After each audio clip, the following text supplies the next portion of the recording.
അടിപൊളി രുചിയിൽ നല്ലൊരു മട്ടൻ കടായിൻ്റെ റെസിപ്പിയുമായിട്ടാണ് ഇന്ന് ഞാൻ വന്നത്. ചപ്പാത്തിക്കും പൊറോട്ടക്കും ചോറിനും നെയ്ച്ചോറിനും എല്ലാത്തിൻ്റെ കൂടെയും കഴിക്കാൻ പറ്റിയ നല്ലൊരു അടിപൊളി മട്ടൻ കടായിയാണ്. അപ്പോൾ നമുക്ക് വേഗം തന്നെ എങ്ങനെയാണ് ഇത് ഉണ്ടാക്കുന്നതെന്ന് നോക്കാം. അതിനു മുമ്പായിട്ട് ആരെങ്കിലും സബ്സ്ക്രൈബ് ചെയ്യാതെ വീഡിയോ കാണുന്നുണ്ടെങ്കിൽ അതുപോലെ എൻ്റെ വീഡിയോ ഇഷ്ടപ്പെടുകയാണെങ്കിൽ മറക്കാതെ ഒന്ന് സബ്സ്ക്രൈബ് ചെയ്ത് സപ്പോർട്ട് ചെയ്യണം. പിന്നെ ലൈക്ക് ചെയ്യാനും ഷെയർ ചെയ്യാനും മറക്കരുത്. അപ്പോൾ മട്ടൻ കടായി ഉണ്ടാക്കാൻ വേണ്ടിയിട്ട് ആദ്യം തന്നെ നമുക്ക് മട്ടനൊന്ന് വേവിച്ചെടുക്കണം. അതിന് വേണ്ടിയിട്ട് ഞാൻ ഇതുപോലെ ഒരു കുക്കറിലേക്ക് 3/4 കിലോ മട്ടൻ നന്നായിട്ട് കഴുകി അതിൻ്റെ വെള്ളമൊക്കെ ഒന്ന് കളഞ്ഞെടുത്തിട്ടുണ്ട്. അത് ഇട്ട് കൊടുക്കാം. പീസിൻ്റെ വലുപ്പമൊക്കെ നിങ്ങളുടെ ഇഷ്ടത്തിന് ആക്കിയെടുക്കുക കേട്ടോ. ഒരുപാട് വലിയ പീസാവണ്ട, കറിക്കെല്ലാം നമ്മൾ എങ്ങനെയാണോ പീസാക്കൽ ആ ഒരു രീതിയിൽ ആക്കിയെടുത്താൽ മതി. പിന്നെ ഇതാ 2 വലിയ സവാള ഇതുപോലെ കട്ട് ചെയ്തെടുത്തിട്ടുണ്ട്, അതിട്ട് കൊടുക്കാം. പിന്നെ ഒരു 10 അല്ലി വെളുത്തുള്ളി എടുത്തിട്ടുണ്ട്. വെളുത്തുള്ളി കട്ട് ചെയ്തിട്ടൊന്നുമില്ല, തൊലി കളഞ്ഞിട്ട് മുഴുവനായിട്ട് അങ്ങ് ഇട്ട് കൊടുക്കുക. ചെറിയ അല്ലി വെളുത്തുള്ളി ആണെങ്കിൽ ഒരു 15 അല്ലി വെളുത്തുള്ളി ഇട്ട് കൊടുക്കുക. പിന്നെ ഒരു ടേബിൾ സ്പൂണോളം കാശ്മീരി മുളക് പൊടി, 1/4 ടീസ്പൂൺ മഞ്ഞൾപ്പൊടി, 1/2 ടീസ്പൂൺ മല്ലിപ്പൊടി, പിന്നെ 1/2 ടീസ്പൂണോളം എരിവില്ല മുളക് പൊടി കൂടെ ചേർത്ത് കൊടുക്കുന്നുണ്ട്. പിന്നെ ആവശ്യത്തിനുള്ള ഉപ്പും കൂടെ ഇട്ടിട്ട് ഇതെല്ലാം കൂടി നന്നായിട്ടൊന്ന് മിക്സാക്കി കൊടുക്കുക. നല്ലതുപോലെ ഒന്ന് മിക്സാക്കിയതിന് ശേഷം ഞാൻ ഇതിലേക്ക് ഒരു 1/4 കപ്പോളം വെള്ളം ഒഴിച്ച് കൊടുത്തിട്ടുണ്ടായിരുന്നു. വെള്ളം കൂടി പോകണ്ട, ഒരു 1/4 കപ്പോളം ഒഴിച്ച് കൊടുത്താൽ മതി. മട്ടൻ വേവാനുള്ള വെള്ളം മട്ടനിൽ നിന്ന് തന്നെ ഇറങ്ങി വരും. എന്നാലും ചിലപ്പോൾ ഓരോ കുക്കർ അടുക്കി പിടിക്കുന്നതൊക്കെ ആയിരിക്കും. അതുകൊണ്ട് ഒരു 1/4 കപ്പോളം വെള്ളം ഒഴിച്ച് കൊടുക്കുക. അങ്ങനെ നന്നായിട്ട് മിക്സ് ചെയ്തതിന് ശേഷം ഞാനിതാ ഒരു വലിയ തക്കാളി 2 പീസായിട്ട് കട്ട് ചെയ്തിട്ട് ഇതുപോലെ ഒന്ന് വെച്ച് കൊടുക്കുന്നുണ്ട്. ചെറുതായിട്ട് കട്ട് ചെയ്യേണ്ട, ഈ ഒരു രീതിയിൽ കട്ട് ചെയ്തിട്ട് വെച്ച് കൊടുക്കുക. എന്നിട്ട് ഇത് അടച്ചിട്ട് നമുക്ക് ഇതൊന്ന് വേവിച്ചെടുക്കണം. ഒരു 5-6 വിസിൽ വരുന്നത് വരെ വേവിച്ചെടുക്കുക. ആദ്യത്തെ വിസിൽ വന്നതിന് ശേഷം ചെറിയ തീയിൽ വെച്ചിട്ട് വേണം വേവിക്കാൻ.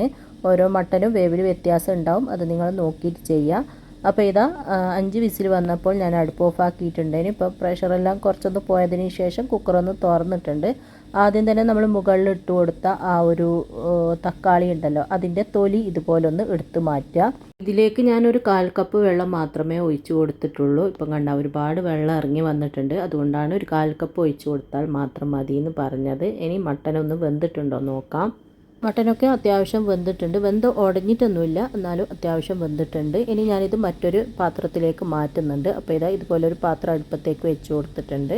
ആ ഒരു മട്ടനും അതിൻ്റെ വെള്ളമൊക്കെ കൂടെ ഇതുപോലെ ഒന്ന് ഒഴിച്ചു കൊടുക്കുക. എല്ലാം കൂടെ മൊത്തമായിട്ട് അങ്ങ് ഇട്ട് കൊടുക്കുക.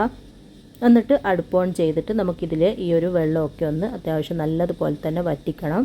അപ്പോൾ തീ ഹൈ ഫ്ലെയിമിൽ വെച്ചിട്ട് തന്നെ ഇത് വറ്റിക്കുക. വറ്റാനായിട്ട് വെച്ചാൽ ഇടയ്ക്കിടയ്ക്കൊന്ന് മിക്സാക്കി കൊടുക്കണം, അത് മറക്കരുത്, അല്ലെങ്കിൽ അടുക്കി പിടിക്കും.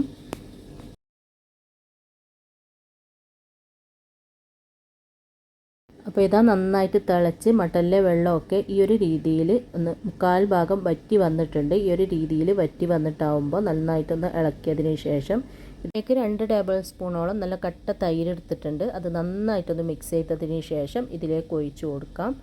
നല്ലതുപോലെ മിക്സ് ചെയ്തിട്ട് ഇതുപോലെ ഒന്ന് ഒഴിച്ചു കൊടുക്കുക. പിന്നെ ഒഴിച്ച് കഴിഞ്ഞാൽ ഉടനെ തന്നെ നല്ലതുപോലെ ഒന്ന് മിക്സാക്കി കൊടുക്കണം, അല്ലെങ്കിൽ ഈ തൈര് ഇതിൽ കറിയിൽ ഇങ്ങനെ പിരിഞ്ഞ് കിടക്കുന്നത് പോലെ ഉണ്ടാവും. അതുകൊണ്ട് പെട്ടെന്ന് തന്നെ നന്നായിട്ട് മിക്സ് ചെയ്തിട്ട് ഈ കറിയിലേക്ക് അത് എല്ലാ ഭാഗത്തും എത്തി നല്ലതുപോലെ യോജിക്കണം. ആ ഒരു രീതിയിൽ നന്നായിട്ട് മിക്സാക്കി കൊടുക്കുക. അപ്പോൾ ഇതാ നന്നായിട്ട് മിക്സ് ചെയ്തിട്ടുണ്ട്.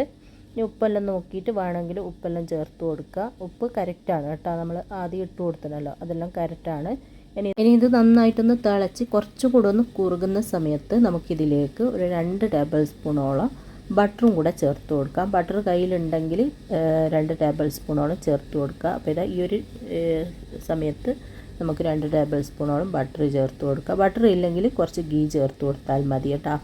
ഇനി ഇതിലേക്ക് 1 ടീസ്പൂണോളം കുരുമുളകിൻ്റെ പൊടി കൂടെ ചേർത്ത് കൊടുക്കുന്നുണ്ട്. പിന്നെ 1/2 ടീസ്പൂൺ ഗരം മസാല കൂടെ ചേർത്തിട്ട് ഇതെല്ലാം കൂടി വീണ്ടും നന്നായിട്ടൊന്ന് മിക്സാക്കി കൊടുക്കാം.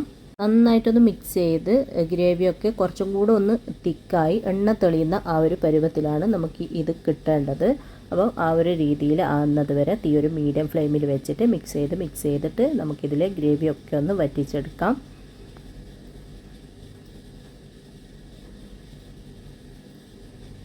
അപ്പോൾ നന്നായിട്ട് തിളച്ച് ഗ്രേവിയൊക്കെ അത്യാവശ്യം ഒന്ന് വറ്റി ഇതാ ഈ ഒരു രീതിയിൽ ആയിട്ടുണ്ട്. ഈ ഒരു രീതിയിൽ ആവുമ്പോൾ എണ്ണ തെളിയുന്ന ആ ഒരു പരുവത്തിൽ ആകുന്ന സമയത്ത് നമുക്കിതിലേക്ക് ഒരു ചെറിയ കഷ്ണം ഇഞ്ചി ഇതുപോലെ നീളത്തിൽ കട്ട് ചെയ്തെടുത്തിട്ടുണ്ട്, അതിട്ട് കൊടുക്കുക. പിന്നെ പച്ചമുളക് ഇതുപോലെ കട്ട് ചെയ്തെടുത്തിട്ടുണ്ട്. ഒരു 5 പച്ചമുളക് എടുത്തിന്, നിങ്ങൾക്ക് എത്രയാണോ വേണ്ടത് അതിനനുസരിച്ചിട്ട് എടുക്കുക. പിന്നെ കുറച്ച് മല്ലിയില കട്ട് ചെയ്തതും കൂടെ ഇട്ടിട്ട് നമുക്ക് ഒന്ന് ചെറുതായിട്ട് ഇതുപോലെ ഒന്ന് മിക്സ് ആക്കിയതിന് ശേഷം അടുപ്പ് ഓഫ് ആക്കിയിട്ട് ഇതൊന്ന് ചെറുതായിട്ടൊന്ന് ചൂട് പോകാനായിട്ട് വെക്കാം. ഒരുപാട് ചൂട് പോകണ്ട. അതിനുശേഷം നമുക്ക് ഇഷ്ടമുള്ളതിൻ്റെ കൂടെ സെർവ് ചെയ്ത് കഴിക്കാം. അപ്പോൾ ഇത് കുറച്ചൊന്ന് ചൂട് പോയിട്ടുണ്ട്. കുറച്ചൊന്ന് ചൂട് പോകുമ്പോൾ ഇതുപോലെ നല്ലൊരു കളറായിട്ട് നല്ല രസമാണ് കാണാൻ. നിങ്ങൾക്കിപ്പം മട്ടൻ ഇഷ്ടമല്ല എന്നുണ്ടെങ്കിൽ ബീഫ് വെച്ചിട്ടും ഈ ഒരു രീതിയിൽ ചെയ്തെടുക്കാം. ഇതുപോലെ സെർവിങ് പ്ലേറ്റിലേക്ക് സെർവ് ചെയ്തിട്ടുണ്ട്. കൂടെ ഞാനൊരു ലെമണിൻ്റെ പീസും വെച്ചിട്ടുണ്ട്. ഇത് കഴിക്കുന്ന സമയത്ത് ലെമൺ നന്നായിട്ടൊന്ന് പിഴിഞ്ഞ് കൊടുക്കുക. അതിനുശേഷം ഒന്ന് കഴിക്കുക. അടിപൊളി ടേസ്റ്റാണ്. ഇതിൻ്റെ മുകളിൽ ഇങ്ങനെ ലെമണും കൂടെ പിഴിഞ്ഞിട്ട് കഴിക്കുമ്പോൾ ഞാൻ ഇതിൻ്റെ കൂടെ കഴിക്കാൻ വേണ്ടിയിട്ട് ചപ്പാത്തിയാണ് ഉണ്ടാക്കിയത്. ചപ്പാത്തി, പൊറോട്ട, അതുപോലെ നല്ല വെറുംചോറ്, നെയ്ച്ചോറൊക്കെ കൂട്ടി കഴിക്കാൻ അടിപൊളി ടേസ്റ്റാണ്. അപ്പോൾ എല്ലാവരും ഇതുണ്ടാക്കി നോക്കുക. എന്നിട്ട് ഇഷ്ടമായ അഭിപ്രായം പറയാൻ, ലൈക്ക് ചെയ്യാനും ഷെയർ ചെയ്യാനൊന്നും മറക്കരുത്. ഇൻഷാ അല്ലാഹ് അടുത്ത പുതിയ നല്ല റെസിപ്പിയുമായിട്ട് നമുക്ക് വീണ്ടും കാണാം.